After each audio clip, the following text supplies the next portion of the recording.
Seasons change, water freezes, tires slip, and the person changing the radio in the car behind you can't find the perfect station. That's why there's AAA Auto Insurance. AAA insurance agents have been helping members get the coverage they need for over 100 years. Erratic weather? Check. Distracted drivers? Check. Being prepared for it all? Also, check. Get an insurance checkup to make sure you have the auto coverage that's right for you. Visit AAA.com/checkup or stop by your local AAA store. TCL is a proud sponsor of the 1500 ESPN studios. TCL, America's fastest growing TV brand. I can't tell you how much I enjoyed saying touch 'em all. Way back and gone! Touch 'em all, Joe Mauer! And now these guys are making it relevant to this year's Twins. Now, our two resident hardball nerds will attempt to touch 'em all on the week's news surrounding the Twins in MLB. Here's Phil Mackey and Derek Wetmore. Hey, welcome to the Touch 'em All podcast. Emergency episode today. Paul Molitor out as Twins manager. The search for a replacement begins immediately. Internal, external candidates considered, and importantly, Paul Molitor's been offered another job within the organization. Phil, we were together when we learned of this news today. Scale of 1 to 100, 100 being shocked. How surprised are you right now? So 100 being shocked. Like you can't even believe that they did it would be a 100.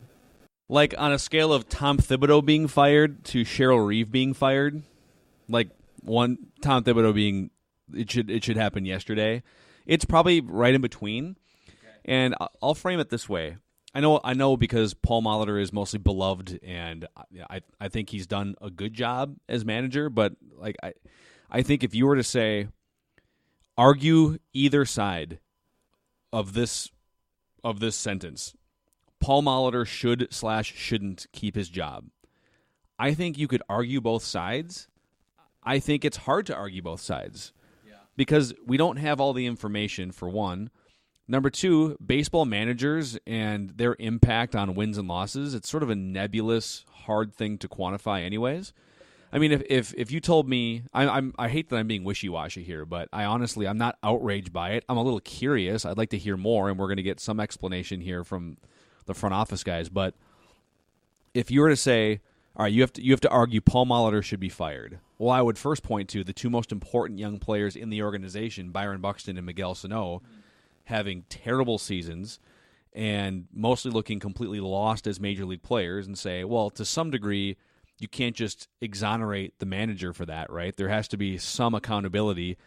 It's your job to create an environment or an atmosphere that allows players to thrive as much as possible, to play at or close to their 90th percentile, if I could make up a number, right? And those guys are closer to their 10th percentile than their 90th percentile. And Buxton's not even there. Right. I mean, Buxton, this was the 0%.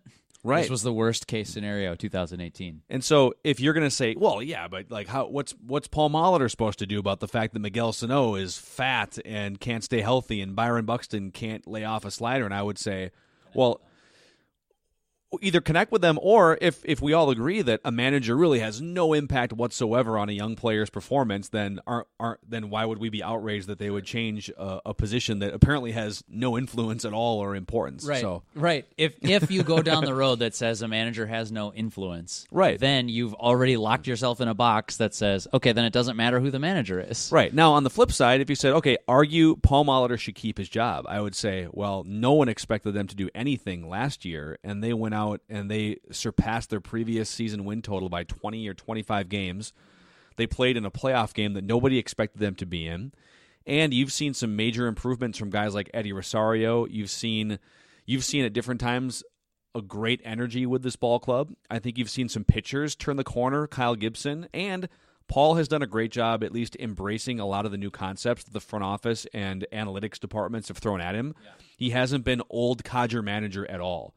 So, again, I hate to be wishy-washy, but you could fight either side of this. So I guess to answer your original question, I'm not that surprised because I can play both sides of this argument. I went to fire him. So you're a 50 on the 0 to 100 scale. And I wouldn't have fired him, but I'm not going to be outraged that they want their own guy, and they've wanted their own guy since they took over 2 years ago. I'm curious to see. I do think Paul Molitor has some faults as a manager, but I also think he's done a pretty good job in his 4 seasons at the helm. I think there's a case to be made in the middle, like what you're saying. I'm curious to see two things. So I'm going to the press conference. I'm leaving here when we get done with this Periscope video, this emergency podcast. Do you mind posting the podcast? Wow, we didn't negotiate this, but we're a little short-staffed at 1500 ESPN right now. I'll have my so people look I don't into have a it. choice. My point is that I'm going to head over there in a little bit, and I'm curious to see, when does Paul Molitor show up to his own quote-unquote firing? Ron Gardenhire did.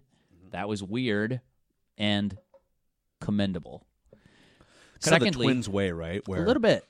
And Paul Molitor, even though, we like to think of him as a twin here, he's a Brewer. He's a Brewer who played for the Blue Jays. Certainly, Toronto fans have fond memories of Molitor's time there, and then he's kind of an adopted twin, and that's great. Very much so. Since his career as a player ended, he is a twin.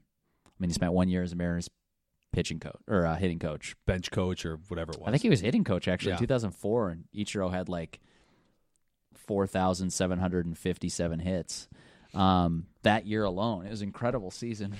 All attributed to Paul Molitor. That's really. right. Yeah. Credit to him. So he's mostly been with the Twins, rover, bench coach, manager, and I'm curious to know if any of this, what percentage was his choice. You read in the press release, you read it off to me, you're like, wow, this is surprising. I respect the decision. Now, of course, some of that's maybe he just said it in a press release. Well, he said he fully respects the decision, and the inclusion of the word fully That's why I wonder. Is interesting. And here's the But you thing. wouldn't have to say, you could have said I respect the decision, and it would have meant that you really don't. But What to you put meant- the word fully in Right. there makes it a little If you bit... told your publicist, say, hey, just tell him I get it, that would be a different situation. I bet you Paul Molitor wrote that. Yeah, but if you tell your publicist, or through your own words, tell them I really, really get it, which is what I read. Like the word fully. That's what I'm curious Him about. saying I fully respect the decision makes it seem like, because I think the current narrative, and maybe it's just getting caught up in Twitter reaction. The current narrative is, oh my God, the Twins did this guy wrong. They moved on from him after Wow. 1 year after manager of the year, contract Yeah. extension. What a shocker! But if he quote unquote fully respects the decision, doesn't it make you think? Okay, he either saw this coming and is at peace with it, or he really didn't want to continue on as the manager. And I don't know if we're ever going to get a full, clear answer. I'm going to be fascinated if he shows up in the press conference this afternoon. Also, if anyone's truthful about what role did he play in this. Now, if he had to be pushed out the door kicking and screaming, first of all, you've seen Molitor manage for 4 seasons now. You know he's not going to go kicking and screaming. He's going to go peacefully, and that's that. But it's a metaphor, and I don't really see it going down like that. I don't know. Maybe I'm being naive, but to me, Molitor is a genius baseball savant and can connect with a certain type of player. I also believe that it's possible that he's not connecting with every single player that the Twins front office cycles through there.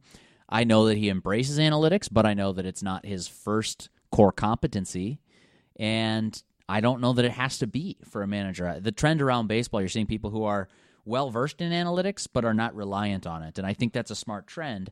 I wouldn't be shocked if the Twins follow that trend, but I'm also curious to know this split of, here's the narrative, is this Derek Falvey and his cronies coming in and saying, Jim Pohlad saddled us with his manager. We didn't get a choice when we first came in, and then he won Manager of the Year, so we really didn't have a choice last winter. This is the first time we feel like we have a choice. We're going to get our guy. That's the narrative. The other one that I could see as plausible is like, hey, what do we all want to do here? Are you fulfilled as a manager? Do you want to do this grind for 190 days during a 6-month season, plus spring training, plus being the figurehead, plus public appearances and all that? I don't know any of these answers. I haven't been texting with Molitor this afternoon. You might be surprised to learn. But I think that there's this part of the narrative that's out there right now I'm not fully comfortable with. I think we might be a little bit off on that one. Yeah, I would agree with that. And hey, back to the show in just a moment here, but let's first talk about Luther Brookdale Toyota, which has been helping my family and I for 3+ decades on the corner of 694 and Brooklyn Boulevard. With expert knowledge and a family-like atmosphere. If you're like me, and maybe you're not much of a car guy, you like cars, you drive cars, and you want to continue to like and drive cars, but you want someone who has your back and gives you peace of mind, whether it's with maintenance, service, or just keeping you up to speed on the new trends and safety features and technology and new vehicles, the only place you ever need to go is Luther Brookdale Toyota, 694 and Brooklyn Boulevard, and LutherBrookdaleToyota.com. Seasons change, water freezes, tires slip, and the person changing the radio in the car behind you can't find the perfect station. That's why there's AAA Auto Insurance. AAA insurance agents have been helping members get the coverage they need for over 100 years. Erratic weather? Check. Distracted drivers? Check. Being prepared for it all? Also, check. Get an insurance checkup to make sure you have the auto coverage that's right for you. Visit AAA.com/checkup or stop by your local AAA store. The other interesting layer here, too, is what's next for the Twins. If it's that they aren't getting what they want out of Paul Molitor, what are they going to get out of manager candidate A, B, and C that can raise the water level for this team, and specifically Miguel Sano and Byron Buxton? That's why it's hard to dissect this, because there's just so much behind the scenes.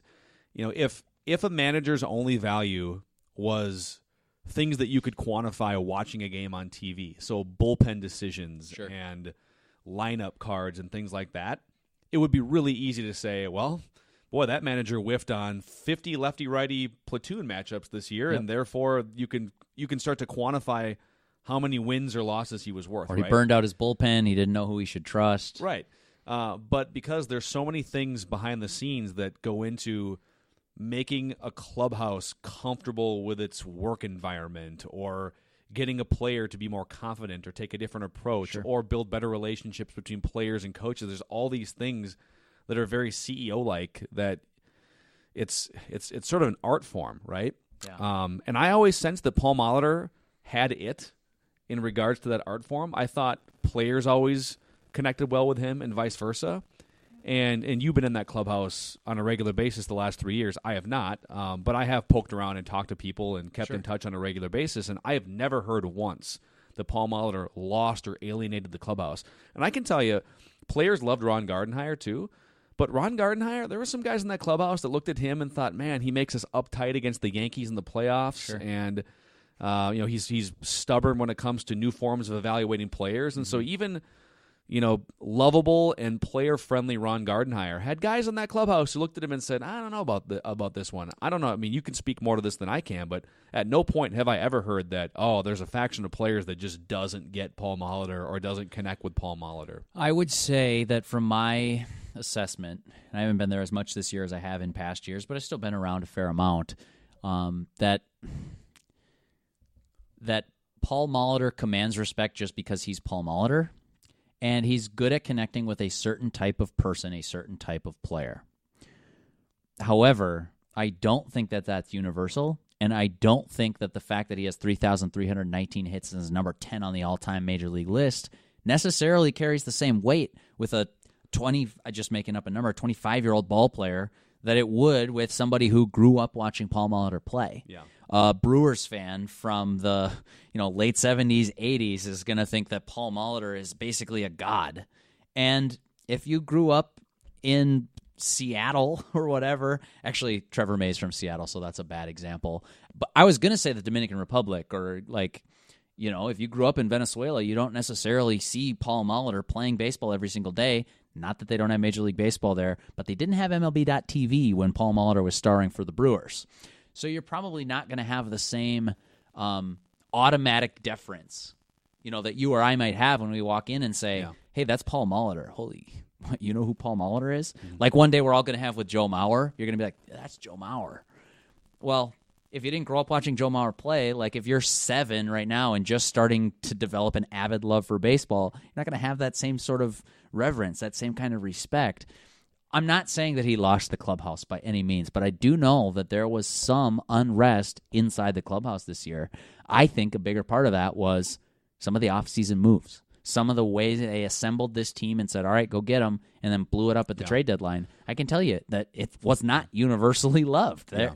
So I don't know what the split is. There are some players who probably are down on their bosses, down on the front office, and the front office knows that. I'm not breaking any news here that, hey, it's an unpopular decision to sell players at the trade deadline. Who knew?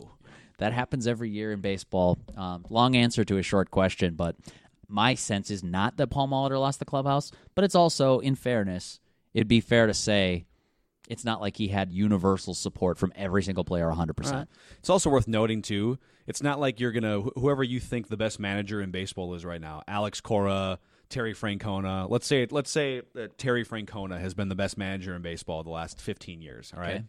You're not just going to put Terry Francona in charge of this exact team and have that team win an extra 10 games. Yeah. There's a talent problem first and foremost, yes. whether it's actual talent level or whether it's just untapped talent and potential like Byron Buxton and Miguel Sano. Yeah. So in some ways, that it looks like Paul Molitor is a scapegoat for a roster that's depleted and underachieving and underwhelming. Yeah, we should take at least one question. We're on Periscope. Sure. Take it while we're in there. I did have a thought on that. Manager X does not necessarily make the playoffs with his team. In fact, I'm guessing that would not happen with any manager. One thing that Paul Molitor should have done differently if he wanted to preserve his job was not get walked off 757 times in the 2018 season. Yeah. If the Twins would have just cut that number in half or not kicked so many games in April when they had opportunities to win, it's possibly a different season. And I'm not saying they're in the race, but it's possible they're in the race. There is the talent capability there, but yeah, you don't blame Paul Molitor for Buxton getting hurt, for Sano, his whole sort of nightmare of a 2018 season, for selling your best players at the trade deadline, for not having good enough pieces in the bullpen that when Addison Reed wasn't a superstar, you couldn't do anything about it. It was just... And then I don't know that it was Paul Molitor's decision to not call up Buxton in September and see what you got for the future. So there are a lot of bad things to be said about the 2018 team, a lot of steps that were taken backwards. We'll definitely talk about those this winter at length. But my general nutshell, surprised, not shocked by the news, but I don't know if this is him being a scapegoat with Paul Molitor getting fired or if this is just sort of the way things are going to play out and it's a mutual decision. A couple questions here. Where the hell is Judd? He's actually on the other side of this wall right now. Yeah, he's very close. Literally hammering out prep and a column for our show here. Wiping sweat from his brow feverishly, yes. He is an ambulance chaser of the top notch. He can't wait for the... He loves days like this. Oh, you should say, too, your show starts at 3 o'clock. You're going to carry the press conference live. We will. People are looking for it on the radio. We will. One more question just for fun here. I'm bringing 2 or 3 questions together here, all in one. People asking about, okay, what do they do next? Are they going to spend money? Not some money, but are they going to spend a lot of money, a substantial amount of money this offseason? Joe Mauer comes off the books. Yes. I think so, too. They're going to spend a lot of money this winter, and they view themselves as contenders in 2019. But really, there's only a small handful of marquee players that are going to really change the complexion of your roster, and Manny Machado is one of them. And that guy's going to get $30 million a year on a decade-long contract. Are the Twins going to be in that poker game? Why wouldn't they be? We'll find out. They should be. Yeah. I sit down at the table. If you get outpriced, fine. You got to try, like they tried for Darvish last year. Yeah. There's going to be some big questions internally, though. This might be the only change. It might not. We don't know what the coaching staff is going to look like. I'd be shocked if there weren't some changes when a new manager comes in. I'm also curious to know, how good is Byron Buxton going to be next year? How good is Miguel Sano going to be? Does Eddie Rosario rebound from this really terrible second half? Nobody's talking about it because he should have been an all-star. Yeah. Great first 3 months of the season, and then you'd never heard Rosario's name again. Max Kepler hasn't become the player people thought he was going to be. Jorge Polanco has some questions about his game. It's really too bad the way the 2018 season went. But if you want to say it's just isolated and bury it and move on, 2019 will be great. Just spend a couple dollars in free agency and you're fine. I don't think it's that simple. I think there's a lot of stuff that has to fall into place for them to be contenders, but they have the spending flexibility to be able to do it. So that's a wrap on this emergency Touch 'Em All podcast. That was fun. And Periscope session. Thank you all for joining us live here. And for those of you listening on demand, we appreciate that too. We've got big plans ahead for 1500 ESPN and digital content, so stick with us. I know we haven't been quite as frequent in these episodes, but we will have more cool things on the horizon, and a lot now that it's not just what are the Twins going to do with their roster, but what are they going to do with the managerial position, a lot more to speculate on with the Twins, too. Every episode of the Touch 'Em All podcast this winter should just be a person's name, and then we'll do a deep dive on him. It's Manny Machado. Well, here's one that someone threw out. Candidate A. Mike Matheny. No. He lost the Cardinals clubhouse. Yeah, but it doesn't mean he can't gain the Twins clubhouse. That's fine. If he's a candidate, that's a good candidate because you have a lot of cred in the industry. And even just having that name in the job search makes it seem kind of like, oh. Sure. But what is sports' fixation with recycling guys who didn't get it done at their last stop? I'm actively rooting for Jeff Van Gundy to take over for Tom Thibodeau. I love it. I'm not going to lie. Love it. All right, we'll see you guys. Hey everyone, thanks for listening to the show. TCL launched a new lineup of award-winning 4K Roku TVs to deliver the best sports, movies, TV shows, and thousands of streaming channels. TCL's personalized home screen makes it easy to customize your TCL to fit the way you watch. Binge watch what you want, when you want. TCL delivers excellent picture quality, sleek design, and stunning resolution at an affordable price. TCL, America's fastest-growing TV brand, is available at major retailers everywhere. Learn more at TCLUSA.com. I'm Rita Foley with an AP News Minute. The FBI investigation of Supreme Court nominee Brett Kavanaugh may wrap up today, we're told. But Christine Blasey Ford, who accuses him of sexual assault, apparently has not been interviewed, nor has he. Does that worry key Republican Senator Jeff Flake? Well, we have the statement of Dr. Ford, and then we have hours of testimony. So, frankly, when we talked about an FBI investigation, it was to follow up leads that might corroborate her account. So I'm not troubled by that. Standing next to Senator Flake on Capitol Hill, his friend, Democratic Senator Chris Coons, for whom the speed of the investigation raises questions. That would concern me. I hope the FBI has been allowed to follow all the reasonable leads from the credible allegations that were before the committee last week. And I know that puts them under a lot of pressure, but they've got the resources to do it. He and Senator Flake were on the Today Show this morning. I'm Rita Foley.